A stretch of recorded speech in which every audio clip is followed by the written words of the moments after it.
Hi, this is Mr. Ward, and in the work you've got here, you're going to be asked occasionally to make a dot plot using Google Sheets, and Google Sheets doesn't tell you directly how to make a dot plot, so I'm going to show you a couple of sneaky tricks that will allow you to do so. So we've got this data. I have taken the time to put that data into a Google Sheet, and so since we don't know what the data is really, I'm calling it rando data. Now, it's very convenient. It's already in order, but it wouldn't always be in order. So the first thing I want to do is make sure it's in order. So I've selected all the data. I'm clicking up here on data, and I go to sort range. When I go to sort range, then I'm going to choose to go, I can reverse the order, or I can put the order least to greatest. That's what A to Z will do. Z to A or A to Z. So I've just sorted the data. It's back to where it began. So that's cool. Now we're going to use a command or a formula, which is called COUNTIF. And here's how COUNTIF works. I'm going to say equals COUNTIF. I got to spell it right. COUNTIF. And then parentheses. And now it's going to want me to put in first a range. Okay, and the range I'm going to want is simply this cell here. So I'm going to say A2 to A2. And then I'm going to want it to tell me how often the number that is in that cell is showing up. So I'm going to say A2. So I'm referring back to that cell.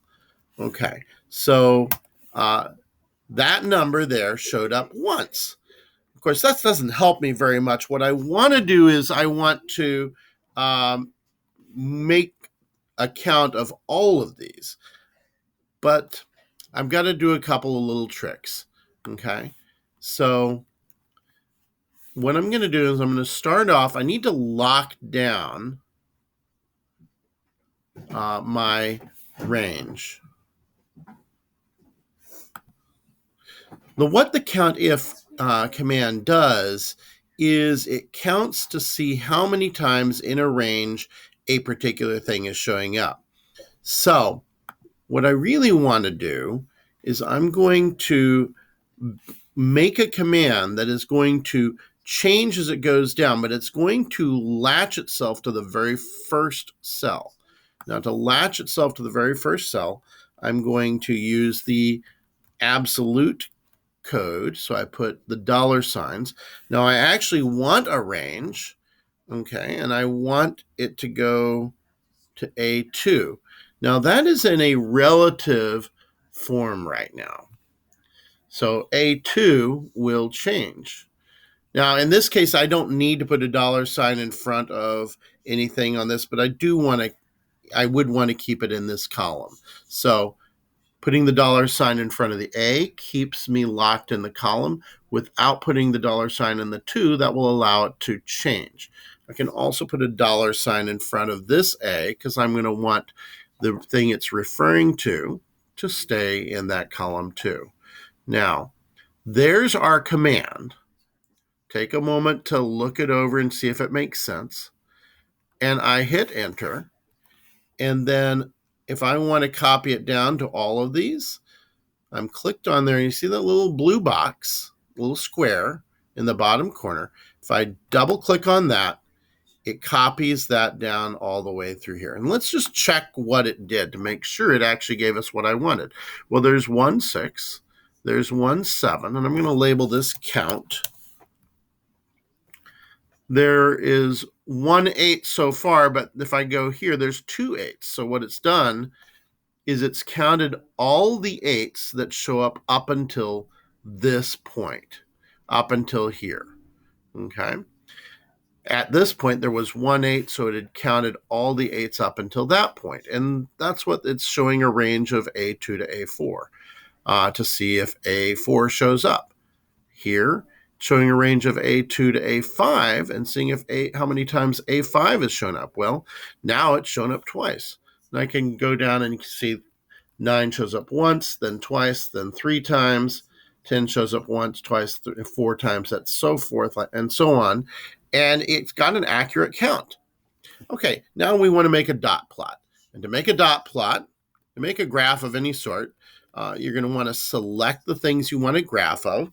I have two sets of data that are related to each other, my initial data and my count of that data. And now I want to either insert a chart, or I can go up here to this little icon that looks like a bar graph and click on that. And it says insert chart. Now it immediately gives me a bar graph. I don't want a bar graph. So I'm going to go over here and change this. And I immediately see this thing. This is a scatter chart. It's suggesting it. If it weren't suggesting it, I'd go hunting for it by going down and looking at all the stuff. And of course, there's the scatter chart. And now I have a dot plot. It doesn't look quite the same as the ones you've done, but it is a dot plot. So there's one piece of data above 6, one piece of data above the thing that's halfway between 6 and 8, and that's 7.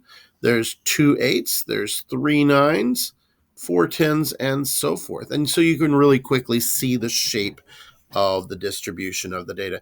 Now it's covering up your count, so you can move this over. You can change its size.